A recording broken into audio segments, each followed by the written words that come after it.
Petit e. Passage de la manufacture moderne et du travail à domicile à la grande industrie.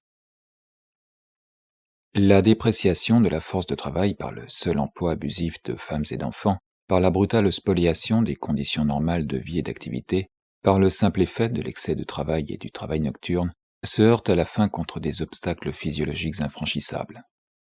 Là s'arrête aussi par conséquent la réduction du prix des marchandises obtenues par ces procédés et l'exploitation capitaliste fondée sur eux. Pour atteindre ce point, il faut de longues années. Alors sonne l'heure des machines et de la transformation désormais rapide du travail domestique et de la manufacture en fabrique. La production des articles d'habillement nous fournit l'exemple le plus étonnant de cette transformation. D'après la classification de la Commission royale, chargée de l'enquête sur l'emploi des femmes et des enfants, cette industrie comprend des faiseurs de chapeaux de paille, de chapeaux de dame, de capuchons, de chemises, des tailleurs, des modistes, des couturières, des gantiers, des corsetières, des cordonniers et une foule de petites branches accessoires comme la fabrication des cravates, des faux cols, etc. Le nombre de femmes employées dans cette industrie en Angleterre et dans le comté de Galles s'élevait en 1861 à 586 298, dont 115 242 au moins au-dessous de 20 ans et 16 650 au-dessous de 15. Dans la même année, ce genre d'ouvrières formait dans le Royaume-Uni un total de 750 134 personnes. Le nombre des ouvriers mâles occupés en même temps en Galles et en Angleterre à la fabrication des chapeaux, des gants, des chaussures et à la confection des vêtements était de 437 969, dont 14 964 au-dessous de 15 ans, 89 285 âgés de 15 à 20 ans et 333 117 au-dessus de 20. Beaucoup de petites industries du même genre ne sont pas comprises dans ces données. Mais en prenant les chiffres tels quels, on obtient, d'après le recensement de 1861, pour l'Angleterre et le pays de Galles seul, une somme de 1 024 277 personnes, c'est-à-dire environ autant qu'en absorbe l'agriculture et l'élève du bétail. On commence à comprendre à quoi servent les énormes masses de produits fournis par la magie des machines et les énormes masses de travailleurs qu'elles rendent disponibles. La production des articles d'habillement est exploitée par des manufactures qui, dans leur intérieur, ne font que reproduire la division du travail dont elles ont trouvé tout près les membres épars par des artisans petits patrons qui travaillent non plus comme auparavant pour des consommateurs individuels, mais pour des manufactures et des magasins, si bien que des villes entières et des arrondissements entiers exercent comme spécialité certaines branches, telles que la cordonnerie, etc. Et enfin, sur la plus grande échelle, par des travailleurs dits à domicile, qui forment comme le département externe des manufactures, des magasins et même des petits ateliers. Note 190. La masse des éléments de travail, des matières premières, des produits à demi façonnés, est fournie par la fabrique mécanique, et ce sont les ouvriers déplacés par elle et par la grande agriculture qui fournissent le matériel humain à bon marché, taillable à merci et miséricorde. Les manufactures de ce genre durent leur origine principalement aux besoins des capitalistes d'avoir sous la main une armée proportionnée à chaque fluctuation de la demande et toujours mobilisée. Note 191. À côté d'elle se maintient cependant comme base le métier et le travail à domicile. La grande production de plus-value dans ces branches d'industrie et le bon marché de leurs articles provenaient et proviennent presque exclusivement du minimum de salaire qu'elles accordent, suffisant à peine pour faire végéter, joint au maximum de temps de travail que l'homme puisse endurer. C'est en effet précisément le bon marché de la sueur humaine et du sang humain transformé en marchandises qui élargissait le débouché et l'élargit chaque jour encore. C'est ce même avilissement de prix qui, pour l'Angleterre surtout, étendit le marché colonial, où d'ailleurs les habitudes et le goût anglais prédominent. Vint le moment fatal où la base fondamentale de l'ancienne méthode, l'exploitation simpliste du matériel humain, accompagnée d'une division du travail plus ou moins développée, ne put suffire plus longtemps à l'étendue du marché et à la concurrence des capitalistes grandissant plus rapidement encore. L'heure des machines sonna, et la machine révolutionnaire qui attaque à la fois les branches innombrables de cette sphère de production, chapellerie, cordonnerie, couture, etc., c'est la machine à coudre. Son effet immédiat sur les ouvriers est à peu de choses près celui de tout machinisme qui, dans la période de la grande industrie, s'empare de nouvelles branches. Les enfants du plus bas âge sont mis de côté. Le salaire des travailleurs à la machine s'élève proportionnellement à celui des ouvriers à domicile, dont beaucoup appartiennent aux plus pauvres d'entre les pauvres. Entre parenthèses, the poorest of the poor. Le salaire des artisans placés dans de meilleures conditions et auxquels la machine fait concurrence baisse. Les travailleurs aux machines sont exclusivement des jeunes filles et des jeunes femmes. À l'aide de la puissance mécanique, elles anéantissent le monopole des ouvriers mâles dans les ouvrages difficiles et chassent des plus faciles une masse de vieilles femmes et de jeunes enfants. Quant aux manouvriers les plus faibles, la concurrence les écrase. Le nombre de victimes de la mort de faim, entre parenthèses, death from starvation, s'accroît à Londres pendant les 16 dernières années en raison du développement de la couture à la mécanique. Note 192. Obligé, suivant le poids, les dimensions et la spécialité de la machine à coudre, de la mouvoir avec la main et le pied ou avec la main seule, assise ou debout, les nouvelles recrues font une énorme dépense de force. En raison de la durée de leur besogne, elles deviennent nuisibles à la santé, bien qu'elles soient ordinairement moins prolongées que dans l'ancien système. Quand la machine à coudre est introduite dans des ateliers étroits et gorgés de monde, comme cela a lieu pour la confection des chapeaux, des corsets, des chaussures, etc., les conditions d'insalubrité sont naturellement augmentées. Ouvrez les guillemets. L'impression que l'on ressent, dit le commissaire Lord en entrant dans un pareil local, où 30 ou 40 ouvrières travaillent ensemble est réellement insupportable. La chaleur qui provient des fourneaux, où l'on chauffe les fers à repasser, est à faire frémir. Même dans les ateliers où règne un travail dit modéré, c'est-à-dire de 8 heures du matin à 6 heures du soir, 3 ou 4 personnes s'évanouissent chaque jour régulièrement. Note 193, fermez les guillemets. La machine à coudre s'adapte indifféremment à tous les modes sociaux d'exploitation. Dans l'atelier de mode, par exemple, où le travail était déjà en grande partie organisé, surtout sous forme de coopération simple, elle ne fit d'abord qu'apporter un facteur nouveau à l'exploitation manufacturière.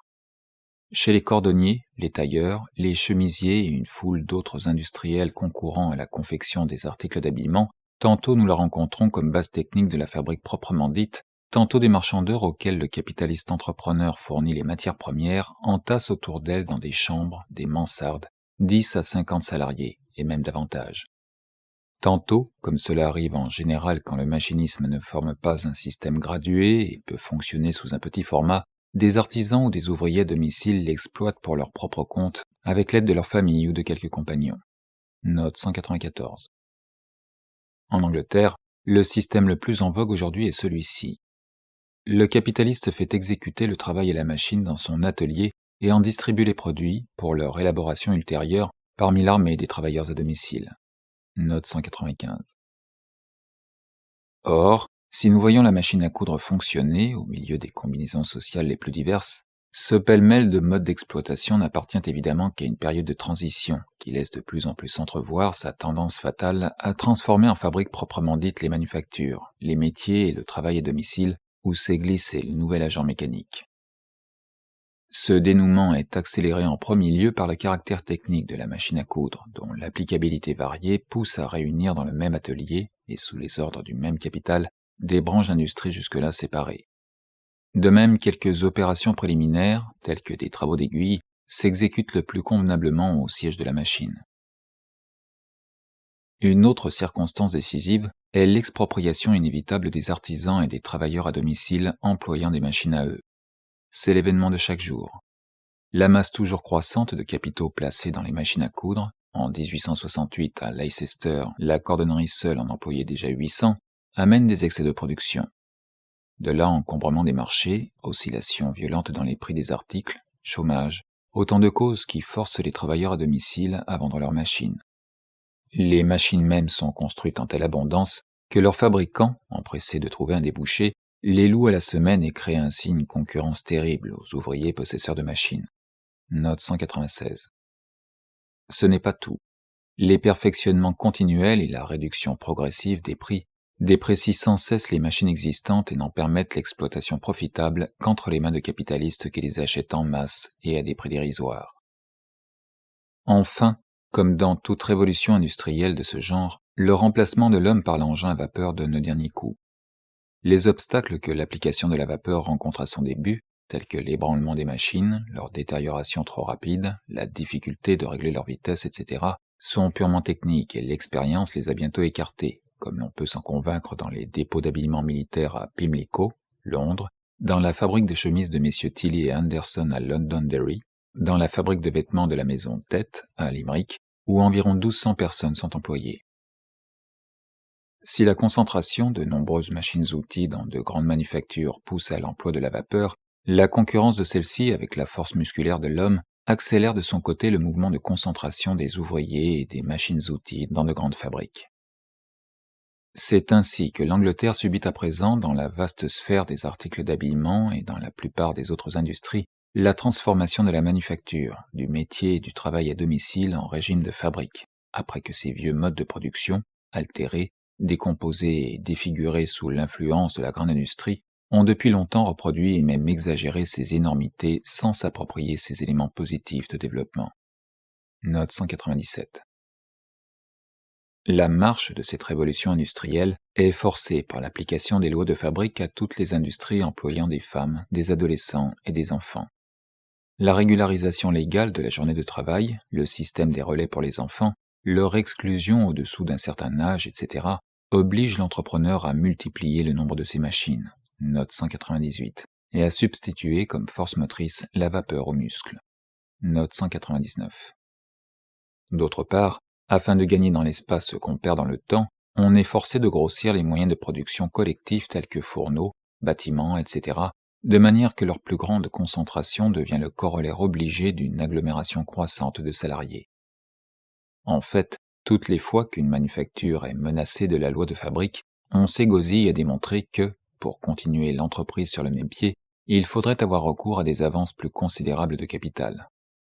Quant au travail à domicile et aux ateliers intermédiaires entre lui et la manufacture, leur seule arme, offensive et défensive dans la guerre de la concurrence, c'est l'exploitation sans borne des forces de travail à bon marché. Dès que la journée est limitée et le travail des enfants restreint, ils sont donc condamnés à mort. Le régime de fabrique, surtout après qu'il est soumis à la régularisation légale du travail, réclame comme première condition que le résultat à obtenir se prête à un calcul rigoureux, de telle sorte qu'on puisse compter sur la production d'un quantum donné de marchandises dans un temps donné. Les intervalles de loisirs prescrits par la loi supposent en outre que l'intermittence périodique du travail ne porte pas préjudice à l'ouvrage commencé. Cette certitude du résultat et cette faculté d'interruption sont naturellement bien plus faciles à obtenir du travail dans des opérations purement mécaniques que là où des procès chimiques et physiques interviennent, comme dans les poteries, les blanchisseries, les boulangeries, etc., et la plupart des manufactures métalliques. La routine du travail illimité, du travail de nuit et de la dilapidation sans limite et sans gêne de la vie humaine, a fait considérer le premier obstacle venu comme une barrière éternelle imposée par la nature des choses. Mais il n'y a pas d'insecticide aussi efficace contre la vermine que l'est la législation de fabrique contre ces prétendues, entre guillemets, barrières naturelles. Personne qui exagéra plus ces impossibilités que les patrons potiers. Or, la loi de fabrique leur ayant été appliquée en 1864, 16 mois après, toutes les impossibilités avaient déjà disparu. Les améliorations provoquées par cette loi, ouvre les guillemets, telles que la méthode perfectionnée de substituer la pression à l'évaporation, la construction de fourneaux nouveaux pour sécher la marchandise humide, etc., sont autant d'événements d'une importance exceptionnelle dans l'art de la poterie, et y signalent un progrès supérieur à tous ceux du siècle précédent. La température des fours est considérablement diminuée, et la consommation de charbon est moindre en même temps que l'action sur la pâte est plus rapide. Note 200, fermez les guillemets. En dépit de toutes les prédictions de mauvais augure, ce ne fut pas le prix mais la quantité des articles qui augmenta, si bien que l'exportation de l'année, commençant en décembre 1864, fournit un excédent de valeur de 138 628 livres sterling sur la moyenne des 3 années précédentes. Dans la fabrication des allumettes chimiques, il fut tenu pour loi de la nature que les jeunes garçons, au moment même où ils avalaient leur dîner, plongeassent des baguettes de bois dans une composition de phosphore réchauffé, dont les vapeurs empoisonnées leur montaient à la tête. En obligeant à économiser le temps, la loi de fabrique de 1864 amena l'invention d'une machine à immersion, dipping machine, dont les vapeurs ne peuvent plus atteindre l'ouvrier. Note 201. De même, on entend encore affirmer dans ces branches de la manufacture des dentelles, qui jusqu'ici n'ont pas encore perdu leur liberté, ouvre les guillemets, que les repas ne pourraient être réguliers à cause des longueurs de temps différentes qu'exigent pour sécher les diverses matières, différences qui varient de 3 minutes à 1 heure et même davantage. Fermez les guillemets.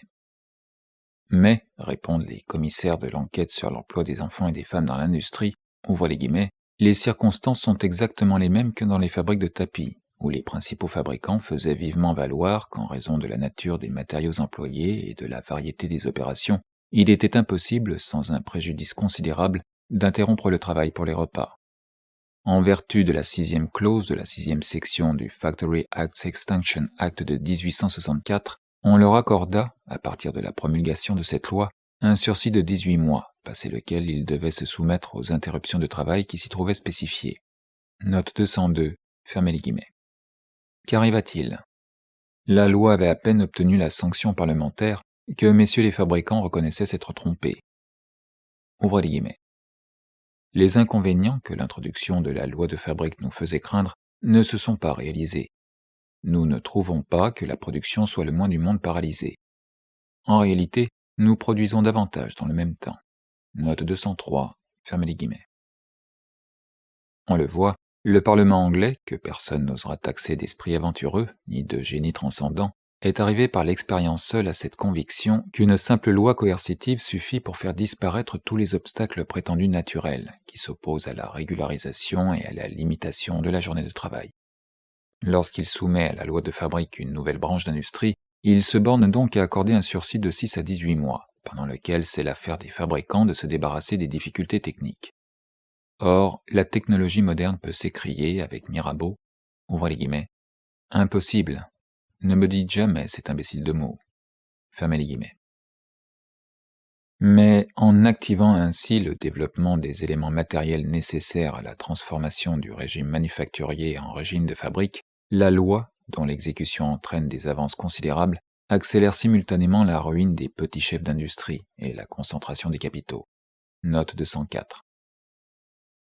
Outre les difficultés purement techniques qu'on peut écarter par des moyens techniques, la réglementation de la journée de travail en rencontre d'autres dans les habitudes d'irrégularité des ouvriers eux-mêmes, surtout là où prédomine le salaire aux pièces et où le temps perdu une partie du jour ou de la semaine peut être rattrapé plus tard par un travail extra ou un travail de nuit. Cette méthode, qui abrutit l'ouvrier adulte, ruine ses compagnons d'un âge plus tendre et d'un sexe plus délicat. Note 205. Bien que cette irrégularité dans la dépense de la force vitale soit une sorte de réaction naturelle et brutale contre l'ennui d'un labeur fatigant par sa monotonie, elle provient à un bien plus haut degré de l'anarchie de la production qui, de son côté, présuppose l'exploitation effrénée du travailleur. À côté des variations périodiques, générales, du cycle industriel et des fluctuations du marché particulières à chaque branche d'industrie, il y a encore ce qu'on nomme la saison, qu'elle repose sur la mode, sur la périodicité de la navigation ou sur la coutume des commandes soudaines et imprévues qu'il faut exécuter dans le plus bref délai, coutume qu'ont surtout développé les chemins de fer et la télégraphie. Ouvrez les guillemets. L'extension dans tout le pays du système des voies ferrées, dit à ce sujet un fabricant de Londres, a mis en vogue les ordres à courte échéance. Venant tous les 15 jours de Glasgow, de Manchester et d'Édimbourg, les acheteurs en gros s'adressent aux grands magasins de la cité, auxquels nous fournissons des marchandises. Au lieu d'acheter au dépôt, comme cela se faisait jadis, ils donnent des ordres qui doivent être immédiatement exécutés. Dans les années précédentes, nous étions toujours à même de travailler d'avance pendant les moments de calme pour la saison la plus proche. Mais aujourd'hui, personne ne peut prévoir quel article sera recherché pendant la saison. Note 206, fermez les guillemets. Dans les fabriques et les manufactures non soumises à la loi, il règne périodiquement pendant la saison et irrégulièrement à l'arrivée de commandes soudaines un surcroît de travail réellement effroyable. Dans la sphère du travail à domicile, où d'ailleurs l'irrégularité forme la règle, l'ouvrier dépend entièrement pour ses matières premières et son occupation des caprices du capitaliste, qui là n'a à faire valoir aucun capital avancé en construction, machines, etc., et ne risque par l'intermittence du travail absolument rien que la peau de ses ouvriers. Là, il peut donc recruter d'une manière systématique une armée industrielle de réserve, toujours disponible, que décime l'exagération du travail forcé pendant une partie de l'année, et que, pendant l'autre, le chômage forcé réduit à la misère. Ouvrez les guillemets. Les entrepreneurs, dit la Child Employment Commission, exploitent l'irrégularité habituelle du travail à domicile pour le prolonger au moment de presse extraordinaire jusqu'à 11, 12, 2 heures de la nuit, en un mot à toute heure, comme disent les hommes d'affaires, fermez les guillemets, et cela dans des locaux, ouvrez les guillemets, d'une puanteur à vous renverser. Vous allez peut-être jusqu'à la porte, vous l'ouvrez, vous reculez en frissonnant. Note 207, fermez les guillemets. Ouvrez les guillemets. Ce sont de drôles d'originaux que nos patrons, dit un des témoins entendus, un cordonnier. Il se figure que cela ne fait aucun tort à un pauvre garçon de trimer à mort pendant une moitié de l'année et d'être presque forcé de vagabonder pendant l'autre. Note 208. Fermez les guillemets. De même que les obstacles techniques que nous avons mentionnés plus haut, ces pratiques que la routine des affaires a implantées ont été et sont encore présentées par les capitalistes intéressés comme des barrières naturelles de la production. C'était là le refrain des doléances des lords du coton, dès qu'ils se voyaient menacés de la loi de fabrique. Quoique leur industrie dépende plus que tout autre du marché universel et par conséquent de la navigation, l'expérience leur a donné un démenti. Depuis ce temps-là, les inspecteurs des fabriques anglaises traitent de faribole toutes ces difficultés éternelles de la routine. Note 209. Les enquêtes consciencieuses de la Child Employment Commission ont démontré par le fait que, dans quelques industries, la réglementation de la journée de travail a distribué plus régulièrement sur l'année entière la masse de travail déjà employée. Note 210. Quel est le premier frein rationnel imposé aux caprices frivoles et homicides de la mode, incompatible avec le système de la grande industrie, note 211, que le développement de la navigation maritime et des moyens de communication en général ont supprimé à proprement parler la raison technique du travail de saison, note 212, et qu'enfin, toutes les autres circonstances qu'on prétend ne pouvoir maîtriser peuvent être éliminées au moyen de bâtisses plus vastes, de machines supplémentaires, d'une augmentation du nombre des ouvriers employés simultanément, note 213, et du contre-coup de tous ces changements dans l'industrie sur le système de commerce en gros, note 214. Néanmoins, comme il l'avoue lui-même par la bouche de ses représentants, le capital ne se prêtera jamais à ces mesures, si ce n'est, entre guillemets, sous la pression d'une loi générale du Parlement, note 215, fermez les guillemets, imposant une journée de travail normale à toutes les branches de la production à la fois.